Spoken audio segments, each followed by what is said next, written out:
Can a war end when no side in the conflict is ready to stop fighting? That's essentially the situation we're facing in the Gulf right now, with Iran and the US and Israel each calculating that they are kind of winning the war, and they're winning it on their own terms. I'm Borzou Deragahi. I'm the founder of the newsletter and podcast Badlands. Please listen and subscribe at borzou.substack.com. That's Borzou. Just recently, I had an interview with India's NewsX in which we discussed some of the calculations that are going into the war, both military and economic. Thank you very much for joining us, Borzou. It's a pleasure to talk to you as well. We're just getting further reports from Dubai. There has been missiles intercepted there. This is showing Iran's persistent strikes on those Gulf states, injuring 3 individuals in the process. We were just also conversing about the fact that Saudi Arabia, the UAE, Kuwait have all, according to reports, are now supporting this conflict. Can I get your insight as to why and what might be behind that? Well, I think that Saudi Arabia and the UAE have always, in some ways, supported the U.S. and Israeli kind of ambitions for the Middle East. They've always been very much under the security umbrella of the U.S. And in the military sense. And I think there's a little bit of a split. If you look at Qatar and Oman, they have a much more nuanced position, even Kuwait to some extent. But look, you mentioned all the damage that was done, the 3 individuals injured in Dubai, and the strikes that the Iranians have been making against the Gulf states. You didn't mention Israel, but they've been also attacking Israel. But you have to also look at what's happening in Iran right now. There are, just ferocious rounds of strikes, including on civilian infrastructure. There was in the city of Isfahan this massive mushroom cloud that went up overnight.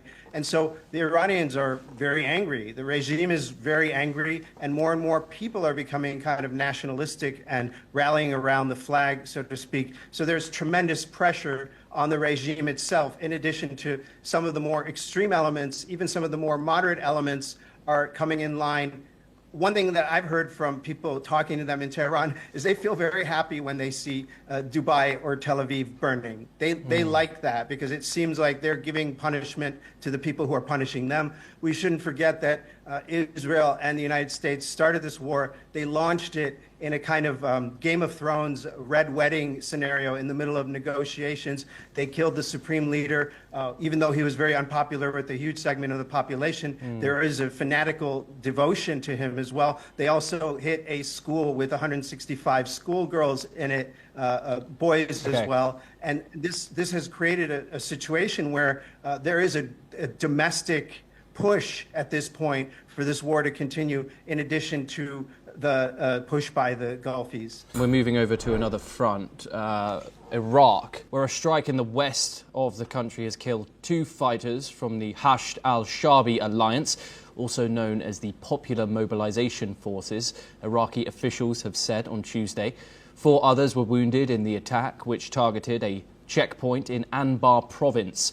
The PMF blamed the United States and Israel for the strike, calling it heinous. The alliance, now part of Iraq's regular armed forces, still contains several pro-Iran factions.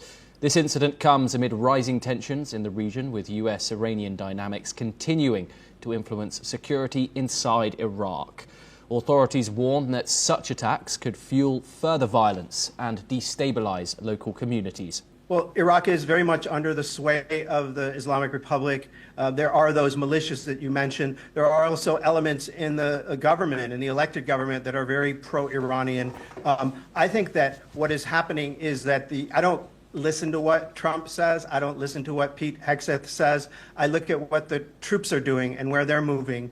And it looks like they are possibly preparing some kind of kinetic action, some kind of attempt to perhaps take over one of the islands inside the Persian Gulf, or some part of the Persian Gulf. And if they do that, one of the things that the Americans will be worried about is attacks from Iraq. And this could be an attempt to kind of put those forces, those Iraqi militias, in check in case, for example, the Americans try to make a move on Khark Island or the southwest Khuzestan province. That's very close to Iraq, and Iraq could create a lot of havoc for them. So this attack that you described could be an attempt to kind of put a little chess piece over into Iraq to prevent that move from coming into play. Reports suggesting that millions of jobs here could disappear. Is the region that's struggling with youth unemployment already, how damaging will this even month of conflict